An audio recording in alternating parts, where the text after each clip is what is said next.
ក្នុងចិត្តច្រើនណាស់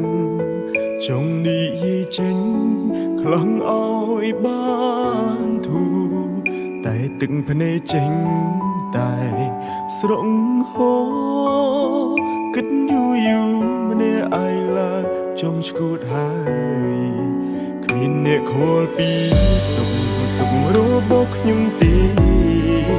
គ្មានអ្នកណាស្ម័គ្រក្បែរជួយទាញខ្ញុំក្រោកឈរឡើយខ្ញុំសែនស្មុគស្មាញខ្លាំងណាស់ចង់ស្ទះខួរស្លាប់ទៅហើយចង់ទាញពេលឲ្យត្រឡប់ទៅជាកុមារអាយុកាន់តែច្រើនសំពាធកាន់តែធំទុកសោកប្រមកផ្ដុំ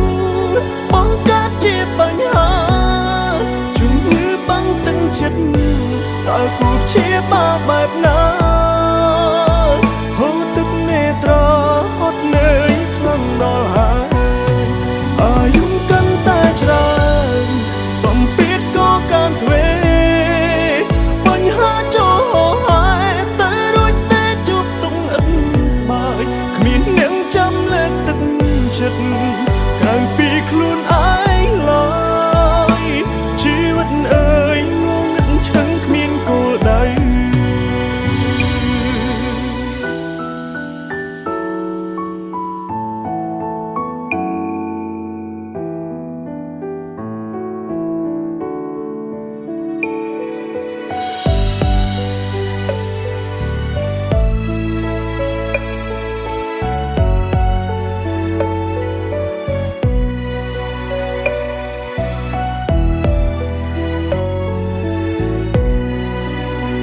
អ្នកខលពីសុខទុក្ខរបស់ខ្ញុំទេគ្មានអ្នកណាស្ម័គ្រក្បែរជួយទាញខ្ញុំក្រោកឈរឡើយខ្ញុំសែនស្មុគស្មាញខ្លាំងណាស់ចង់ស្ទះខួរស្លាប់ទៅហើយចង់ទាញពេលឲ្យត្រឡប់ទៅជាកុមារអាយុកាន់តែច្រើនសំពាធកាន់តែធំទុកសោកប្រមកផ្ដុំបង្កើតជាបញ្ហាជំងឺបាំងទឹកចិត្តតើគូជាបាបែបណាហូរទឹកនេត្រាហត់នឿយខ្លាំងដល់ហើយអាយុកាន់តែច្រើនសំពាធក៏កាន់ទ្វេបញ្ហាចូលហើយតែរួចតែជួបទុំឥត